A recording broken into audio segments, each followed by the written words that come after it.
The studio lights burned hot as the debate began, cameras fixed on every move.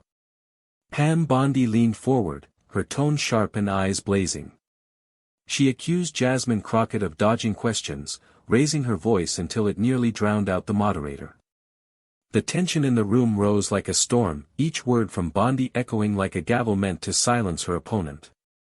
But Crockett sat calmly, hands folded on the desk, waiting for Bondi to run out of breath. The audience shifted uneasily, expecting a heated clash. Instead, Crockett leaned into her microphone with a measured smile. "Pam, I'll let you finish yelling if it makes you feel better," she said evenly, her voice cutting through the noise with surprising clarity. "But when you're done, the people deserve actual answers, not a performance." The crowd gasped.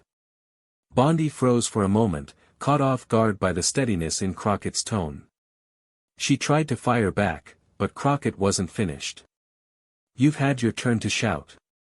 Now it's my turn to show facts," Crockett continued, pulling out documents she had prepared. She read off point by point, dismantling Bondi's claims with precision. Every line hit like a hammer striking iron, undeniable and final.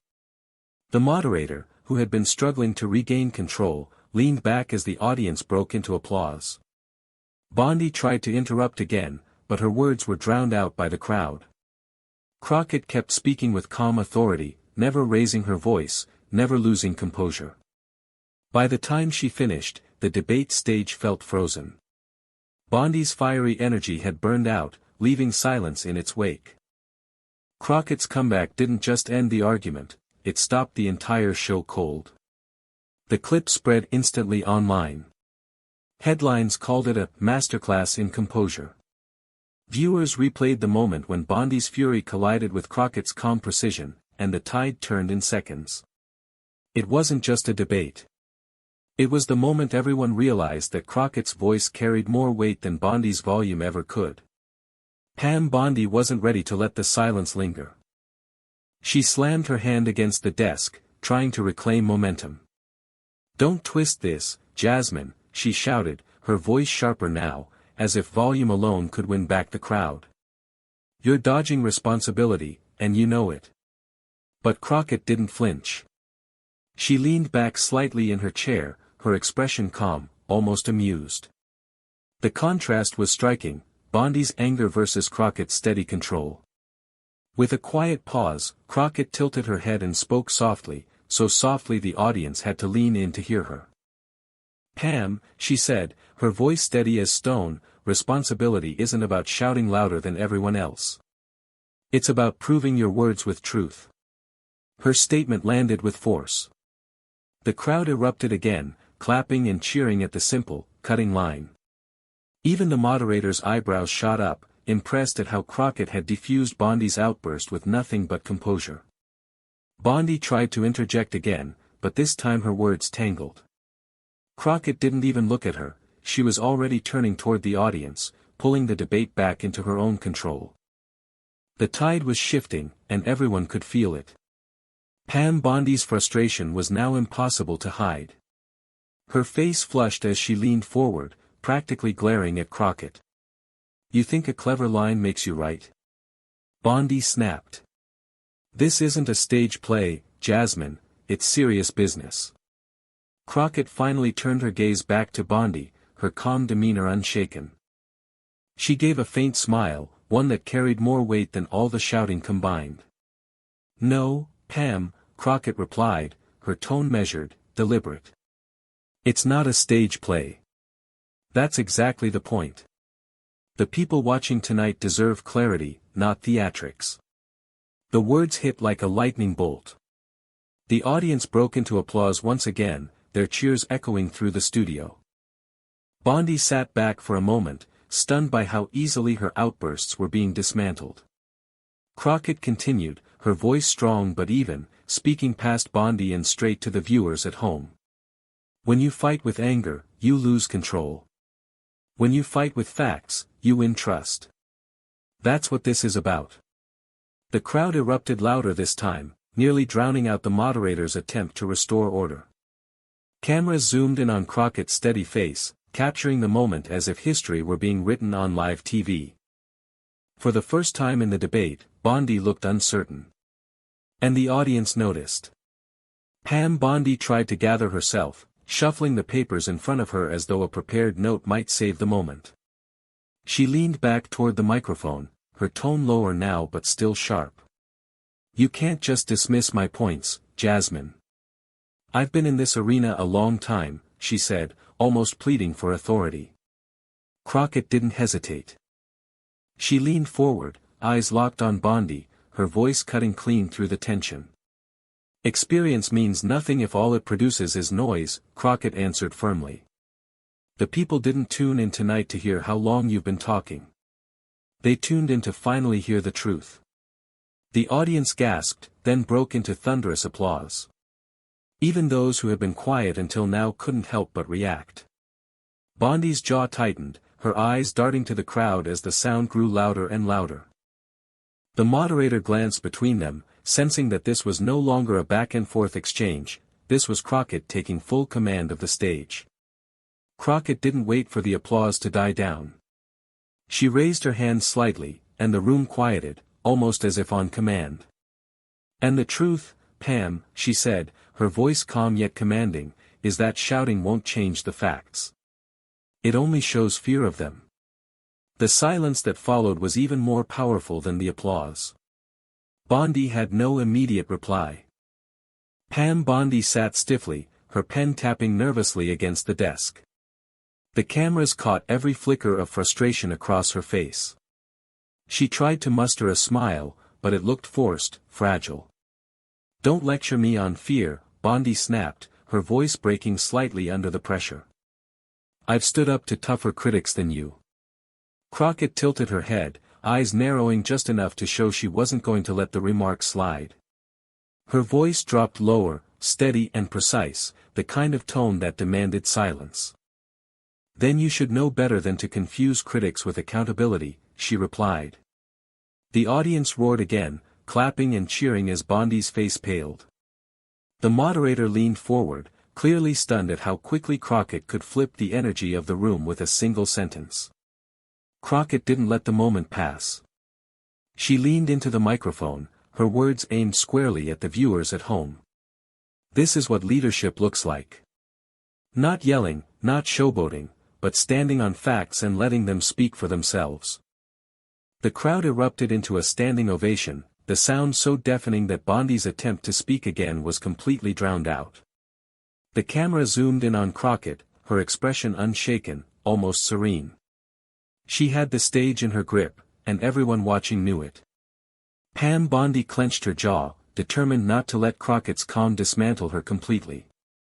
She leaned in, her voice sharp but trembling just beneath the surface. "You think you can just sit there and act superior? People are tired of arrogance, Jasmine. They don't want lectures." Crockett gave the faintest smile, as if she had been waiting for that line. She raised her hand slightly, not in anger but in quiet command, and the audience hushed almost instantly.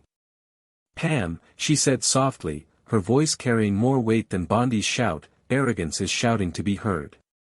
Leadership is speaking so people listen." The crowd exploded with applause, some even rising to their feet. The camera caught Bondi's face tightening as the cheers grew louder, filling the studio. Crockett leaned closer to the microphone, her eyes steady, her tone unwavering.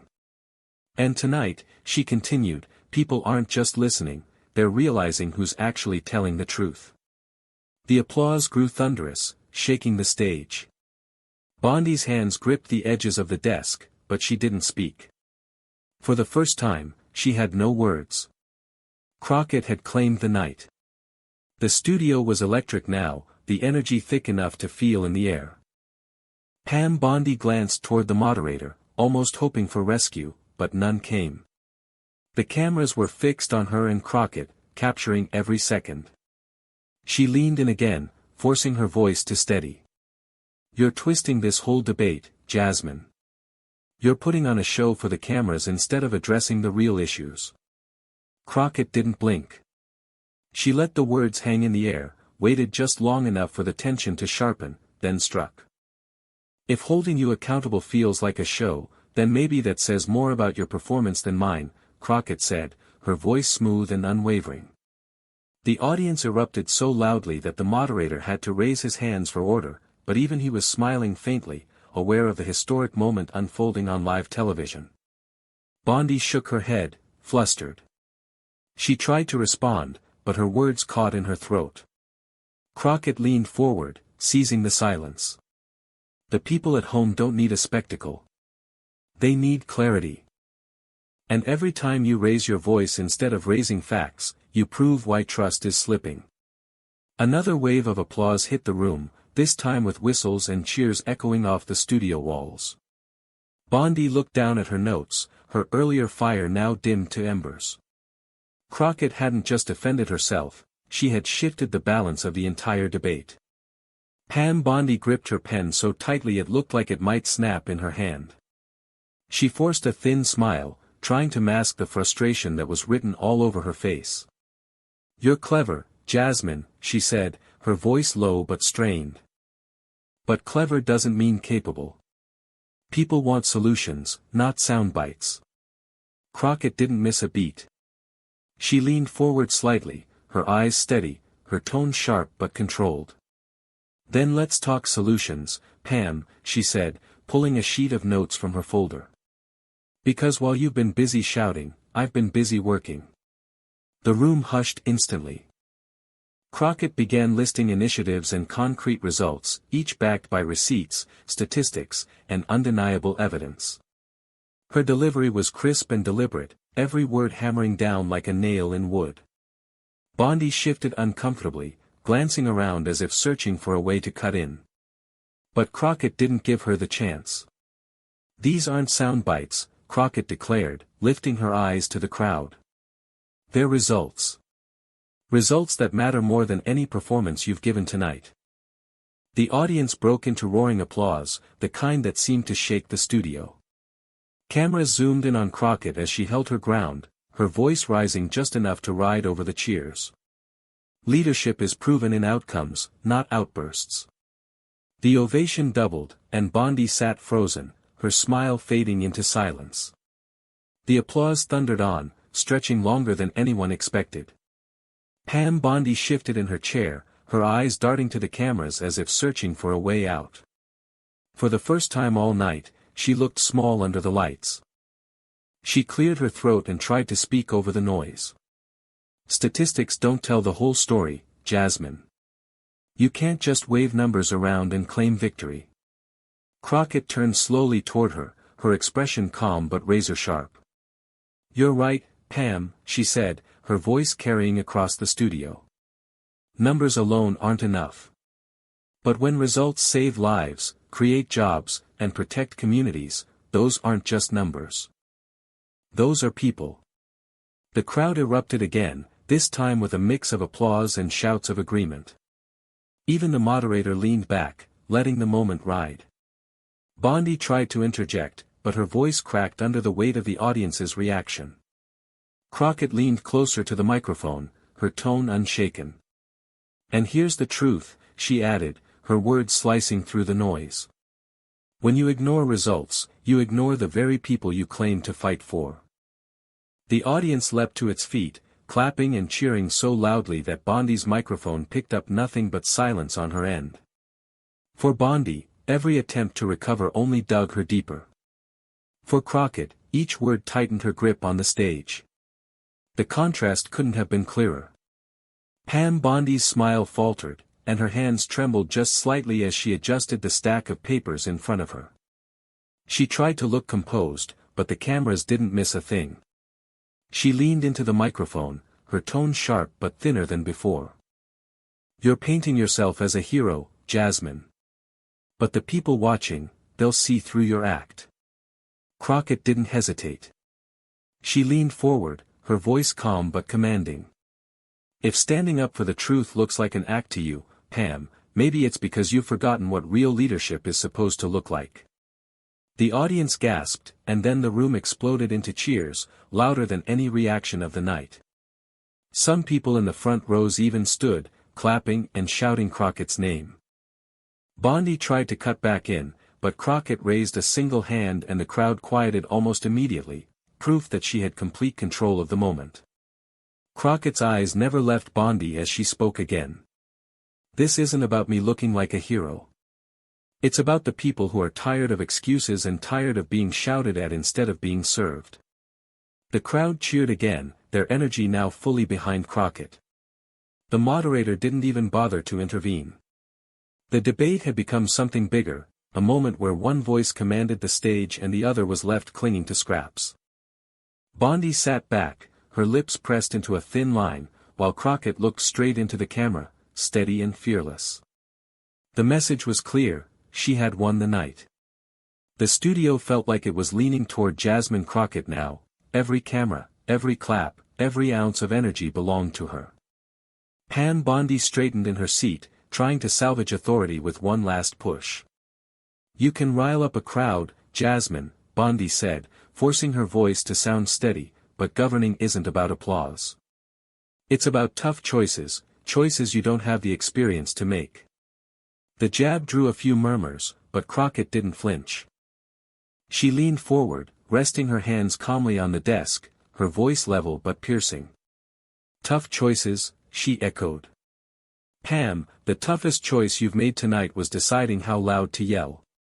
Real leadership means standing firm in the storm and delivering results that speak louder than words, or applause." The audience erupted again, this time with chants of Crockett's name weaving through the cheers. Bondi's eyes flickered nervously at the crowd, realizing she was losing them completely. Crockett pressed on, her tone rising just enough to carry over the noise. "The people at home don't want noise. They want someone who can fight for them without losing composure, without losing focus, and without losing the truth." The applause surged, shaking the room. Bondi opened her mouth to respond, but nothing came out. The cameras zoomed in on her silence, contrasting it with Crockett's steady gaze into the lens. In that moment, the debate wasn't just lopsided, it was over. Pam Bondi's shoulders slumped ever so slightly as the roar of the audience carried on. She glanced down at her notes, flipping the pages nervously, but each word on the paper now seemed useless. Every argument she had prepared had already been dismantled. The moderator turned toward her, giving her an opening to respond, but Bondi hesitated. Her silence stretched just long enough for the crowd to notice, and the tension only grew heavier. Crockett seized the moment. She leaned in, her voice calm but sharp, each word striking with precision. "Pam, debates aren't won by drowning people out. They're won by standing on something solid. And tonight, you've shown everyone here that your foundation is built on noise, not truth." The audience gasped, then erupted into the loudest cheers of the night. Some stood, clapping and chanting, their voices filling the studio like a tidal wave. Bondi tried to cut in, but the sound swallowed her words. Her microphone picked up nothing but fragments, while Crockett's calm figure dominated the screen.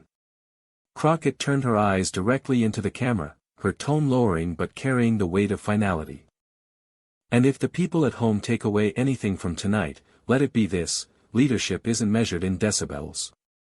It's measured in results, composure, and truth." The crowd exploded into a standing ovation, drowning out everything else. Bondi sat frozen, her pen motionless in her hand. The show hadn't just tilted in Crockett's favor, it had been stopped cold by her comeback. The energy in the studio was unlike anything the producers had anticipated. The chants of Crockett's name rolled through the room like thunder, and even the moderators exchanged stunned glances, realizing they were witnessing a moment that would go viral instantly. Pam Bondi leaned back in her chair, forcing a stiff smile, but her eyes betrayed her defeat. The fire that had fueled her opening attacks was gone, replaced by the quiet dread of knowing she had lost control of the narrative. Jasmine Crockett, on the other hand, looked poised and steady, as though she had planned this ending all along. She adjusted her microphone one last time, letting the cheers subside just enough before delivering her closing strike. "Pam came here tonight with anger," she said, her voice low but resonant. "I came here with facts. And when history looks back, it won't remember who shouted the loudest, it will remember who stood the strongest." The crowd erupted into its loudest ovation yet, some clapping, others whistling, and many rising to their feet in unison. Cameras zoomed in on the split-screen image, Bondi sitting in silence, her head slightly bowed, while Crockett remained upright, her eyes shining with quiet confidence. The moderator cleared his throat, but it was clear, the debate was over long before his closing remarks. The night belonged to Jasmine Crockett. And by the next morning, every headline would say the same thing: Crockett's comeback stopped the show cold. The debate wrapped, but the aftermath was just beginning. As the cameras cut to commercial, the studio still buzzed with energy. People in the audience leaned over to each other, whispering about what they had just witnessed. The tension, the clash, and most of all, the moment Jasmine Crockett turned the entire night around. Pam Bondi quietly gathered her papers, her expression tight, as if she hoped to slip out unnoticed. But every lens, every eye, was still locked on her. No one would forget how she had started loud and fierce, only to be silenced by calm precision. Crockett, meanwhile, remained composed. She shook hands with the moderator, then with members of the audience who rushed forward, thanking her for standing firm. She smiled warmly, not triumphant in arrogance but grounded, aware of the significance of what had just happened.